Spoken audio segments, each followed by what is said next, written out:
성경 168페이지입니다.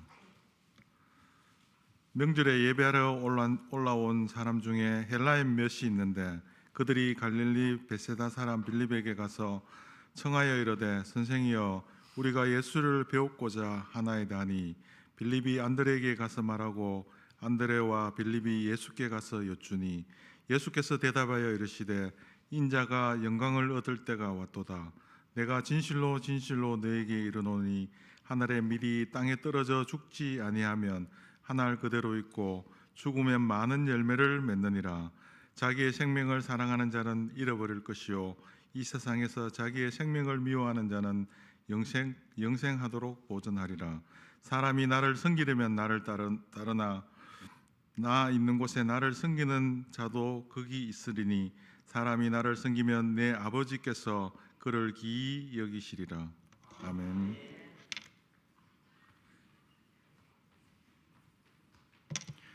이 시간에 말씀 들으실 텐데 제가 아주 성북교회 뜻깊은 교회에서 또 이렇게 헌신 예배하게 돼서 감사합니다. 제가 41년 전에 여기서 결혼식을 했습니다. 그래서 아주 뜻깊은 이 교회에서 또 우리 목사님 모시고 이렇게 말씀 듣게 돼서 너무 감사합니다. 이 시간에 우리 조철련 목사님 나오실 때 한번 큰 박수 한번 주시죠.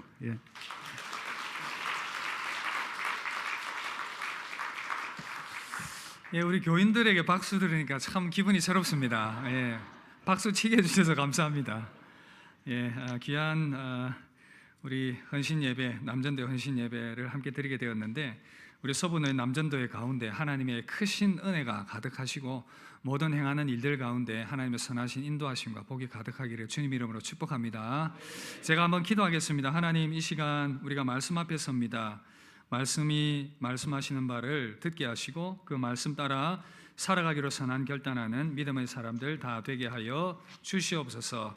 우리 주 예수님 이름으로 기도드립니다. 아멘. 할렐루야.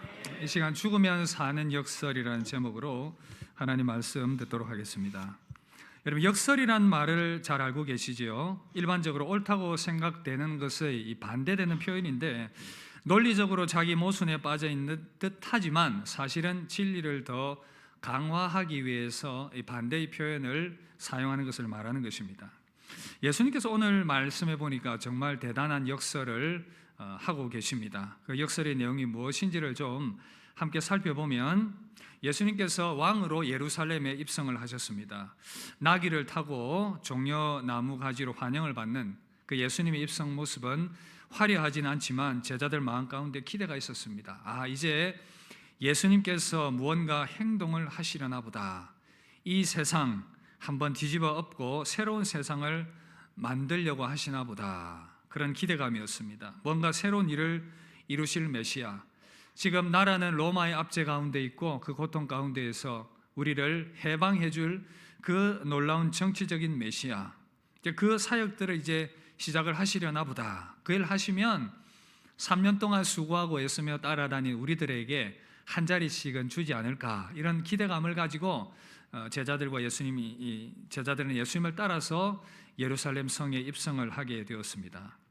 이런 상황이다 보니 권력 다툼도 심각합니다. 심지어는 예수님의 제자인 야고보와 요한의 어머니 살로메는 예수님께 인사청탁을 하지요. 주여, 나의 이 두 아들을 주의 나라에서 하나는 주의 우편에 하나는 좌편에 앉게 해주십시오.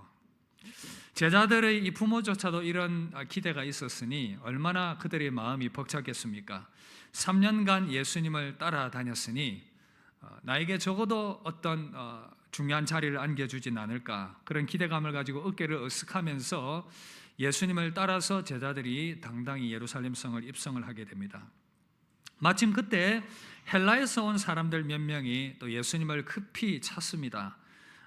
그리고는 이제 제자들이 또 예수님께 신나게 달려가서 말합니다. 예수님, 헬라에서 온 사람들까지 지금 예수님을 찾고 있습니다. 정말 지금 대단한 뭔가의 일들이 일어나고 있습니다.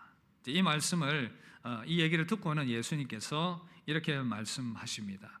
인자가 영광을 얻을 때가 왔도다. 이제 제자들은 생각합니다. 드디어 예수님께서 영광을 얻으시고 주목을 받으시겠구나. 그런데 예수님의 입에서는 이상한 말씀이 나옵니다. 우리가 읽었던 24절 보시면 내가 진실로 진실로 너희에게 이르노니 한 알의 밀이 땅에 떨어져 죽지 아니하면 한 알 그대로 있고 죽으면 많은 열매를 맺느니라. 이 뜬금없는 이야기에 제자들은 고민하기 시작합니다. 예수님께서 지금 무슨 말씀을 하시는 걸까? 한 알의 밀처럼 떨어져 죽어야 한다. 죽으면 열매를 맺는다. 이 말이 전혀 이해가 되질 않았습니다. 제자들은 고민하기 시작했습니다. 여러분, 예수님께서 하신 이 말씀, 제자들에게 하신 이 말씀의 의미가 도대체 어떤 의미이겠습니까? 이제 우리가 2024년 마지막 달 12월을 살아가고 있습니다. 세월이 왜 이렇게 빨리 가는지 모르겠습니다. 한 해를 마무리하는 이 시점에 여러 가지 헌신의 그러한 이 결단들이 필요한 이 시점에 이 말씀을 함께 나누며 우리 헌신을 새롭게 하는 그런 시간이 되기를 바랍니다. 오늘 특별히 남전도의 회원님들이 헌신 예배를 드리는데 우리 회원님들도 함께 이 말씀 들으면서 새로운 헌신을 결단하는 그런 시간들이 될 수 있기를 소망합니다. 여러분, 한 알의 밀알이 땅에 떨어져 죽지 않으면 한 알 그대로 있고 죽으면 열매를 맺는다. 죽으면 산다. 이게 도대체 어떤 의미, 어떤 역설적 의미를 담고 있겠습니까? 먼저는 여기에 비유적인 의미가 있는데 바로 예수님께서 한 알에 썩는 밀알이 되신다라는 것을 지금 말씀해 주고 있는 것입니다. 예수님께서 한 알의 이 썩는 밀알이 되신다. 일반적으로 이 밀알을 포함해서 이 씨앗들은 땅에 묻혀서 썩으면 그 싹과 열매가 나오게 되어 있습니다. 밀이나 보리의 알갱이, 여러분 참 신기하지 않습니까? 그것이 땅에 심기워져서 그것이 죽으면서 싹이 돋아나게 됩니다. 땅에 떨어진 그 알갱이가 하나가 그렇게 썩고 그렇게 썩어서 싹을 틔우고 식물로 자라나서 열매가 되는 것입니다. 예수님 당시에 밀을 많이 재배를 했기 때문에 사람들은 예수님의 이 이야기를 들으면서 그 의미를 충분히 이해할 수가 있었죠. 그래서 씨가 땅에 떨어져서 죽어야 열매를 맺게 된다. 예수님께서 이렇게 비유의 말씀을 하신 이유가 있습니다. 바로 예수님께서 하늘의 밀알처럼 십자가에서 죽게 될 텐데 놀라운 것은 그 십자가의 죽음을 통해서 많은 생명의 열매들이 맺혀지게 될 것이다 라는 것이죠. 예수님의 죽음이 다른 생명을 싹 틔우는 자양분이 될 것이다 라는 것입니다. 어떻게 이 일이 가능하겠습니까? 하나님을 향한 반역과 인간의 죄가 죽음을 가져왔습니다. 그런데 이 죽음을 가져온 죄가 제거될 때에 거기서부터 생명의 싹이 틔워지게 되는 것입니다. 예수님께서 십자가에서 바로 이 죽음의 원인이 되는 죄를 제거하시고 거기서부터 생명의 역사를 이루어 가시겠다라는 그러한 말씀인 것입니다. 여러분, 로마서 5장에 보면 이런 내용이 나옵니다. 첫사람 아담, 인류를 대표해서 안타깝게도 이 대표 선수가 범죄를 했습니다. 근데 문제는 이 한 사람의 대표 선수가 죄를 짓는 바람에 모든 인류 가운데에 죄가 찾아오게 되었고 죄에 물들게 되었습니다. 로마서 5장 12절 이 말씀을 우리 함께 읽도록 하겠습니다. 그러므로 한 사람으로 말미암아 죄가 세상에 들어오고 이와 같이 모든 사람이 죄를 지었으므로 사망이 모든 사람에게 이르렀느니라. 여러분, 이 아담의 죄가, 이 원죄가, 이 바이러스가 모든 인류를 감염시켰습니다. 우리가 경험했지만 코로나 바이러스가 중국 우한에서 시작이 되었습니다. 거기서 시작된 한 바이러스가 온 인류를 감염시켜 버렸습니다. 마찬가지로 아담의 한 범죄가, 하나님을 향하는 그 불순종의 범죄가 모든 오고 오는 그 인류 가운데 죄의 바이러스를 다 퍼뜨려 버렸습니다. 죄의 유전자를 다 가지고 태어나게 돼버린, 그래서 오고 오는 세대 가운데 육체의 죽음과 영혼의 죽음과 결국 이 마귀 권세에 사로잡혀서 평생 종로로 타는 비참한 운명으로 빠뜨려 버리게 된 것입니다. 그런데 여러분, 놀라운 것은 아담으로, 또 다른 한 아담으로 비유되는 또 다른 인류의 대표이신 사람의 몸을 입으신 하나님의 아들 예수께서 첫사람 아담이 망쳐놓은, 죄로 망쳐놓은 그것을 다시금 또 다른 새로운 인류의 대표로서 생명의 싹을 만들어내는 그러한 대표주자가 되셨다는 것입니다. 로마서 5장 17절 우리 함께 읽읍시다. 통하여 왕노릇하였은지 더욱 은혜와 의의 선물을 넘치게 받는 자들은 한 분 예수 그리스도를 통하여 생명 안에서 왕노릇하리로다. 왕노릇하리로다. 여러분 참 신기하죠, 그죠? 이 아담 때문에 모든 인류가 아담의 인류의 대표가 죄를 다 퍼뜨려서 멸망시켜 죽게 만들었는데 또 한 새로운 아담이신 하나님의 아들 예수 그리스도, 완전한 하나님이시자 완전한 사람이신 그분이 이 땅에 오셔서 인류의 죄를 다 담당하시고 생명을 잉태하는 새로운 인류의 대표가 되셨다는 것입니다. 그래서 예수 그리스도 안에서 이제는 생명 안에서 왕노릇할 수 있는 이 길을 열어주셨다는 것이죠. 예수님의 그 십자가의 죽으심은 그래서 인간에게 사망의 왕노릇하고 있는 그 죄를 끊게 하셔서 새로운 생명을 시작하게 하시는 그 일을 하셨다는 것입니다. 예수님께서 요한복음 12장 32절에서 이렇게 말씀합니다. 내가 땅에서 들리면 모든 사람을 내게로 이끌겠노라 하시니, 어떤 의미죠? 예수님께서 십자가에 높이 달리셔서 그 모든 죄를 담당하실 때에는 이제 모든 인류를, 믿는 자들을 어떻게 해요? 생명 가운데로 이끄실 것이다, 그렇게 말씀하고 있습니다. 여러분, 놀라운 것은 그 열매가 당시 유대인들에게만 한정된 것이 아니라 이 생명의 열매가 온 인류에게 퍼져나가는, 그래서 하나님의 아들이신 그분이 이루신 그 생명의 열매를 바라보면서 구원하심이 보좌에 앉으신 어린 양과 우리 하나님께 있도다 그러면서 찬송하고 찬송하게 되는 그 많은 무리대를 만들어내셔서 우리 하나님께서, 우리 주님께서 영광 받으시겠다고, 그래서 인자의 영광을 얻을 때가 왔도다라고 말씀하신 것입니다. 헬라에서 온 이 사람들은 모든 이방인들을 대표하는 사람들입니다. 그래서 요한계시록에 보면 각 나라와 족속과 방언 가운데에서 구원받은, 생명 얻은 그 예수님의 십자가의 죽으심을 통해서 그 생명의 그 DNA를 물려받은 자들이 생명 얻어서 천국에서 우리 주 예수 그리스도를 높이며 찬양하며 영광 돌리는 그 놀라운 역사가 일어나게 된 것입니다. 구약의 많은 선지자들이 예언했던 그 영광의 때 모든 열방들이 자기 헛된 신을 버리고 하나님의 아들 예수 그리스도의 구원을 바라보면서 주께로 나오게 되는 그 역사. 여러분, 우리나라도 겨우 100년 남짓한 그 시간들, 여러분 그 이전에 우리 조상들이 어떻게 했습니까? 다 우리 주님을 모르고 죄 가운데서, 멸망 가운데에서 우상 숭배하면서 그렇게 살아왔던 족속들 아니었습니까? 그러나 100여 년 전에 우리 가운데 복음이 들어왔고, 그로 말미암아 십자가에서 죽으신 예수 그리스도, 그분의 생명이 우리에게도 이르게 되었고 우리가 이렇게 함께 지금 우리 주님을 예배하게 된 것입니다. 시편 2편 27절에 보시면 땅의 모든 끝이 여호와를 기억하고 돌아오며 열방의 모든 족속이 주의 앞에서 경배하리니, 이사야 11장 10절에도 보시면 그날에 이새의 뿔에서 한 싹이 나서 만민의 기호로 설 것이요 열방이 그에게로 돌아오르니 그 거한 곳이 영화로우리라.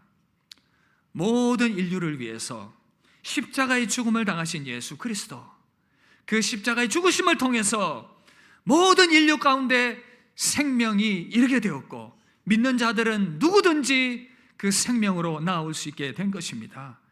여러분, 그 십자가의 효력이 너무나도 대단합니다.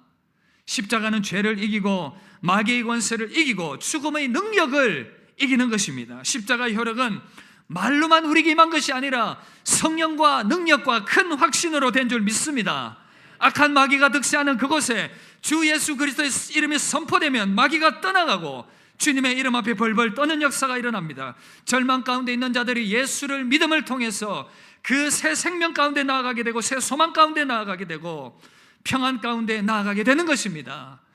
죽기를 무서워하는 그들도, 사망의 권세가 두려운 자들도 예수님의 이름 앞에 나와서 새 생명 얻고 소망 얻게 되는 것입니다. 죽기 직전 사람들 모두에게 다 공포가 있습니다. 죽음이란 이렇게 사람들을 두렵게 만듭니다. 우리 모두가 그럴 것입니다. 죽어가는 사람들에게 마음을 평안하게 해주려고 이런저런 말들을 합니다. 당신 정말 훌륭한 분입니다. 보람되고 훌륭한 삶을 사셨습니다. 이렇게 말해도 사실은 죽음 앞에 서 있는 사람에게 그 어떤 위로가 될 수 없습니다. 어느 장로님이 임종을 맞이했습니다. 사람들이 위로합니다. 장로님이 살아계시는 동안에 교회를 세 채나 지었고 이렇게 많은 일 하지 않았습니까? 총회에서도 많은 수고를 하시고 그래도 얼굴에 아무런 평안이 없습니다. 그때 누군가가 이렇게 말합니다. 장로님, 예수님께서 당신을 위해 죽으셨습니다. 그리고 장로님의 모든 죄가 사해졌습니다. 이제 주님의 품 안에 평안히 가시길 바랍니다.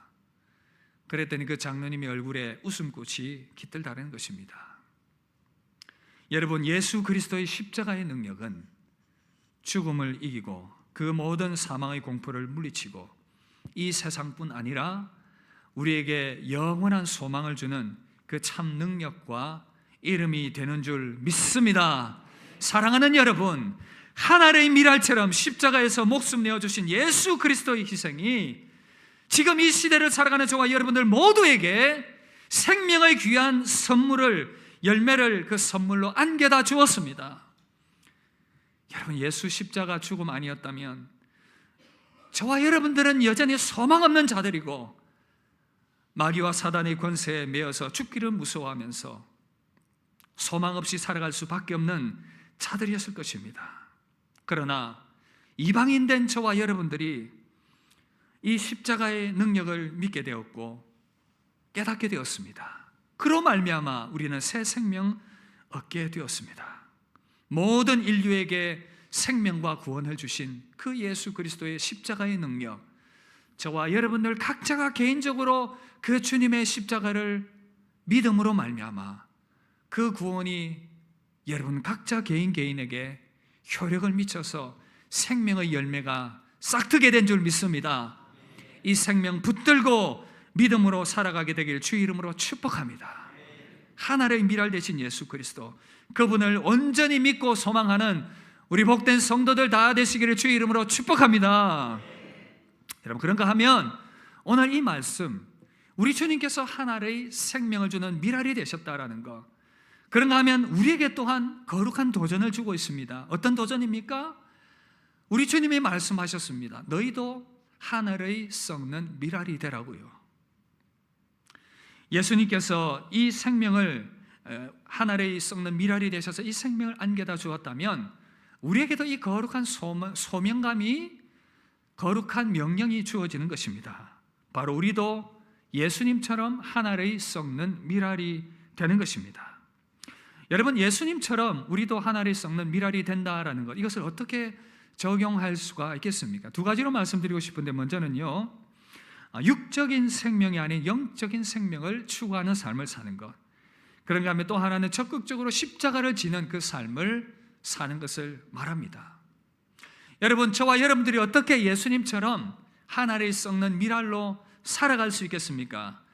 저를 따라서 한번 고백하시겠습니다. 육적 생명이 아닌 영적 생명을 추구합시다. 25절 우리 함께 읽을까요? 시작. 자기의 생명을 사랑하는 자는 잃어버릴 것이요 이 세상에서 자기의 생명을 미워하는 자는 영생하도록 보전하리라.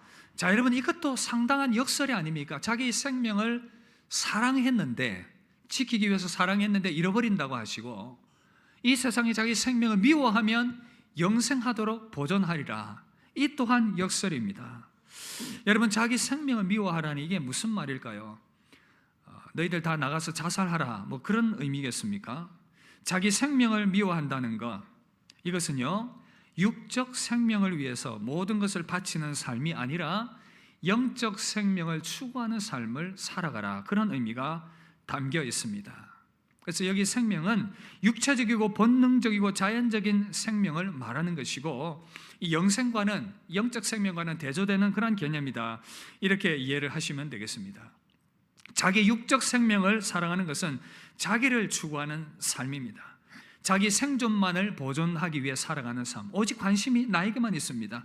자신만을 아름답게 돋보이게 하고 부유하게 하고 편안하게 하고 육신의 즐거움과 쾌락을 따르는 삶, 많은 사람들이 이 육체의 본능을 따라서 살아가고 있습니다.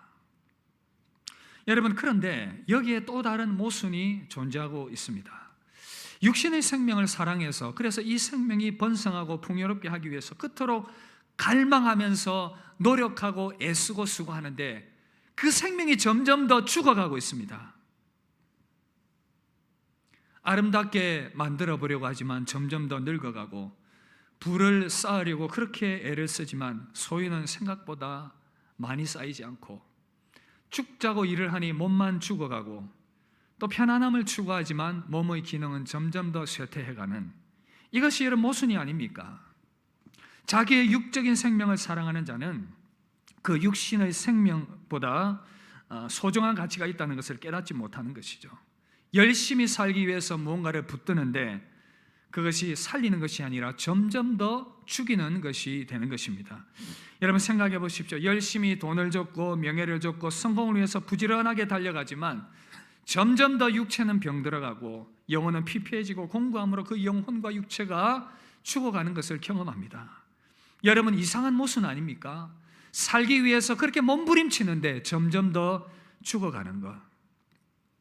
여러분, 물에 빠진 사람의 본능은 무엇이든지 붙잡는 것입니다. 지푸라기라도 붙잡는 것인데, 저는 어린 시절에 이제 강에서 수영을 하다가 빠진 한 친구를 구하려고 한 적이 있습니다.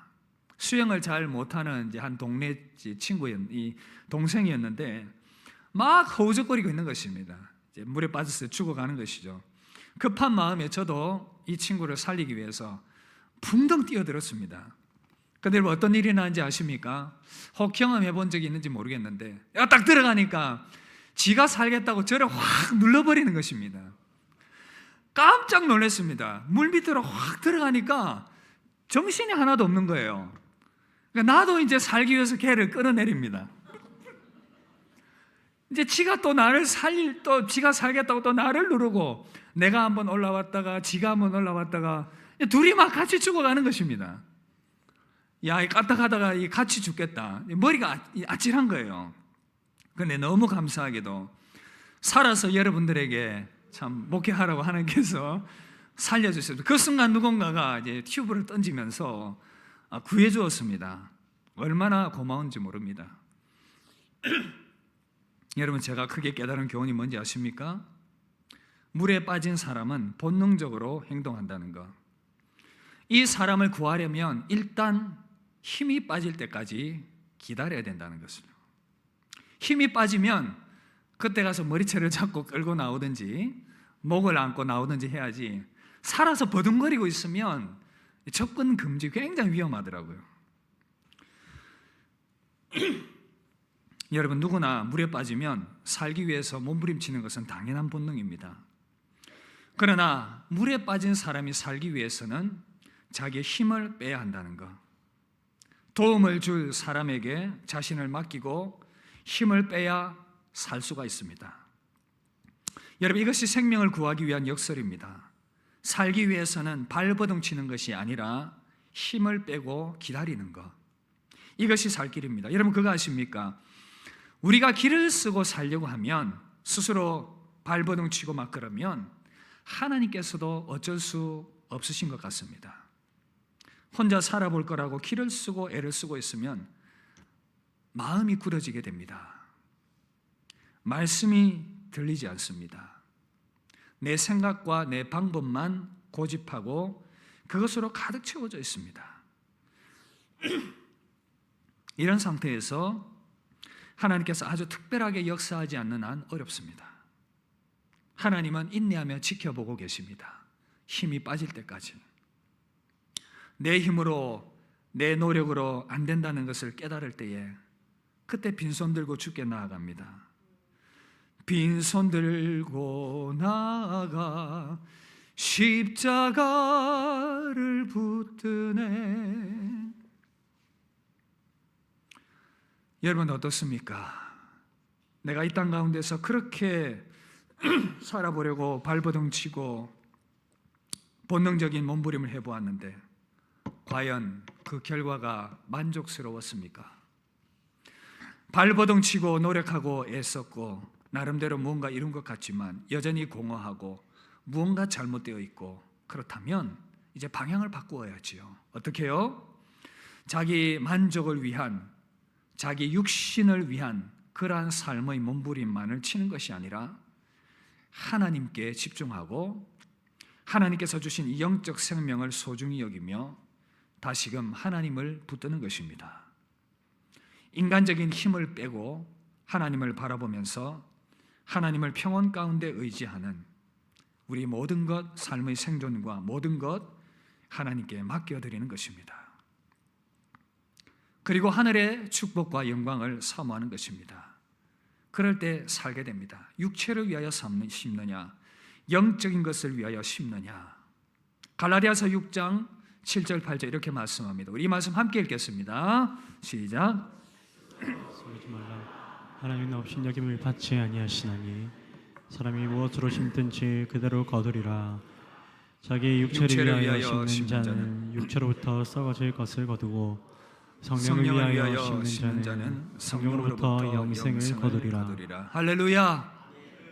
여러분, 제가 성북교회 와서 설교하다가 목이 쉰 적이 없는데 오늘 처음인 것 같습니다. 우리 전대 회원님들 오셔서 제가 더 열심히 설교를 해야 되겠다 싶어서 그런 이 상황이 벌어졌는지 모르겠는데, 여러분 이 말씀 보십시오. 스스로 속이지 말라. 하나님은 업신여김 받지 아니하신다. 자기 육체를 위하여 심는 자 육체로부터 썩어진 것 거두고 성령을 위하여 심는 자는 성령으로부터 영생을 거두리라. 육체를 위해서 그토록 애쓰고 심었는데 거둔 것이 없었다면, 오히려 거둔 것이 썩어질 것들과 냄새나는 것들과 어두운 것들이었다면 이제 방향전환을 해보라는 것입니다. 이 땅의 것과 육체의 것과 썩어질 것에 대한 고통스러운 수고를 하는 삶이 아니라 영생하도록 하는 일을 위하여 수고하라. 요한복음 6장 27절 함께 읽읍시다. 썩을 양식을 위하여 하지 말고 영생하도록 있는 양식을 위하여 하라. 이 양식은 인자가 너희에게 주리니 인자는 아버지 하나님께서 인치신 자니라. 여러분, 썩을 양식을 위하여 일하지 말라. 여러분, 오해하지 마십시오. 삶을 위해서 열심히 일하지 말라, 그게 아닙니다. 우리의 방향과 목적이 오직 육적인 그 생명에만 초점 맞추어서 달려가는 그 삶의 태도를 바꾸라는 것입니다. 이 땅의 썩을 양식이 아닌 영생을 위해 수고하면 주님께서 넉넉히 채워주실 것입니다. 그렇게 살면 풍성한 영의 양식으로 새 힘을 얻고 진정한 생명 안에 머무르게 될 것입니다. 영적 생명을 위하여 일하는 복된 성도들 되기를 주의 이름으로 축복합니다. 여러분, 한 알의 썩는 밀알이 된다는 것, 바로 육적 생명이 아니라 영적 생명을 위하여 투자하는 삶의 방향 전환을 하라. 그런가 하면 또 하나는 십자가를 적극적으로 지라 말씀합니다. 함께 따라합시다. 십자가를 적극적으로 집시다. 여러분, 한 알의 이 썩는 밀알이 된다는 것은 바로 주님처럼 나도 그 십자가의 길을 적극적으로 가겠습니다라는 의지의 결단이 포함이 되는 것입니다. 우리 주님 가시는 곳 십자가가 있습니다. 때로는 낙심과 절망이 있기도 하고 나 자신의 자아가 죽어야 하는 곳입니다. 나의 모든 야망과 욕심이 죽는 것입니다. 자기 욕심과 야망이 살아있는 자는 절대 주님을 온전히 섬기고 십자가를 질 수가 없습니다. 그래서 이제 요즘은 이 십자가가 인기가 없습니다. 많은 사람들이 십자가 없는 영광과 축복을 구하고 있습니다. 여러분, 이것이 문제가 아니겠습니까? 쉽게 예수 믿으려고 하고 힘들게 희생하려고 하지 않습니다. 어렵고 힘든 일은 그저 가능하면 피하려고 합니다. 교회 안에서도 마찬가지입니다. 가능하면 편한 곳을 찾아가서 자기 이름 내놓고 적당하게 섬기려고 하는 그러한 자들, 그러한 마음들, 힘들고 어려운 곳에 묵묵히 자신을 들여 섬기고자 하는 그러한 자리는 피하려고 합니다. 여러분, 그러나 그걸 아십니까? 오늘 이 말씀이 분명하게 우리에게 도전하는 것은 십자가가 없으면 영광도 없다는 사실입니다. 요한복음 12장 23절에 보시면 예수께서 대답하여 이르시되 인자가 영광을 얻을 때가 왔도다. 주님의 말씀을 잘 생각해 보십시오. 십자가를 지시는데 무슨 영광을 얻으신단 말인가? 그러나 주님이 얻으셔야 할 그 영광은 십자가를 통과해야만 얻게 되는 영광이었다는 것, 여러분, 우리가 이것을 잊어서는 안 됩니다. 주님이 십자가에서 그 희생의 죽음을 당하셔야 많은 사람들을 이끌게 되고 그로 말미암아 주님이 영광 받으시게 되는 것입니다. 그래서 여러분 기억하십시오. 십자가의 길이 지나야 우리 앞에 영광이 펼쳐질 수 있다는 것. 여러분 이 원리를 우리에게 적용을 해본다면 주님의 십자가의 길이 딱 펼쳐지면 우리는 십자가를 보면서 그렇게 생각하는 것입니다. 영광을 얻을 때가 왔구나. 그래서 여러분들이 예를 들어서 연말의 때가 아닙니까? 나에게 직분이 주어진다. 봉사일들이 주어진다. 그러면 어떻게 고백하라고요? 못 들은 척 하는군요. 저를 따라서 하시겠습니다. 영광의 때가 왔구나. 제가 목이 쉬라 이렇게 외치는데 여러분 살살 말하시겠습니까? 다시 한번 하시겠습니다. 영광의 때가 왔구나. 우리 남전도 회원님들도 그렇게 받아들이시고 각 교회 가서 전파하십시오. 봉사일을 맡았으면 성북교회 목사님이 그럽디다. 영광의 때가 왔구나. 그렇게 얘기하십시오. 여러분 우리에게 주신 이 헌신과 십자가의 길 외면하지 마시고 감당해야 될 십자가라면 기꺼이 감당할 수 있기를 바랍니다. 기쁨과 영광을 얻을 때가 왔구나 생각하며 기꺼운 마음으로 헌신하시고 주님의 십자가를 질 수 있기를 바랍니다. 믿음이 연약한 성도들도 그렇게 결단해 보십시오. 내가 예수 제대로 믿어보자. 시험이 있고 어려움이 있고 그래서 죽을 것 같지만 결국은 그 결단 가운데 내가 예수님 제대로 믿겠다 그 결단 가운데 하나님 영광 받으시고 그 가운데서 생명의 역사가 나타날 것입니다. 만약 하나님의 아들이신 예수께서 우리를 위해서 당신의 몸을 드리기까지 그 십자가 지는 일이 없었다면 그 주님의 열매 우리가 누리지 못했을 것이고 우리에게 생명이 주어지지 못했을 것입니다. 그러나 우리 구주 예수께서 친히 우리에게 당신의 몸을 십자가에서 드리시는 그 십자가의 고난을 통해서 우리에게 생명 얻고 소망을 가지게 하셨습니다. 우리 주님의 십자가 영광의 길이요 생명의 길입니다. 여러분 그 길 외면하지 마시길 바랍니다. 외면하지 마시길 바랍니다. 적극적으로 나에게 주신 십자가가 있다면 여러분 그 십자가를 질 수 있는 그런 저와 여러분들이 될 수 있기를 바랍니다. 한 이야기로 말씀 마무리하려고 합니다. 한 성도가 자기는 항상 마음 가운데에 이런 불평이 있었습니다. 내가 지는 십자가 너무 무거워. 한 번은 그가 꿈을 꾸었습니다. 무거운 십자가를 지고 언덕을 올라가고 있었습니다. 올라가 보니까 산중턱에 십자가가 여러 개 놓여 있는 것입니다. 그때 위로부터 소리가 들렸습니다. 내가 지고 올라오는 십자가 때문에 매우 고생스러웠지. 여기 십자가가 많이 있으니 내 마음대로 하나 택해보거라.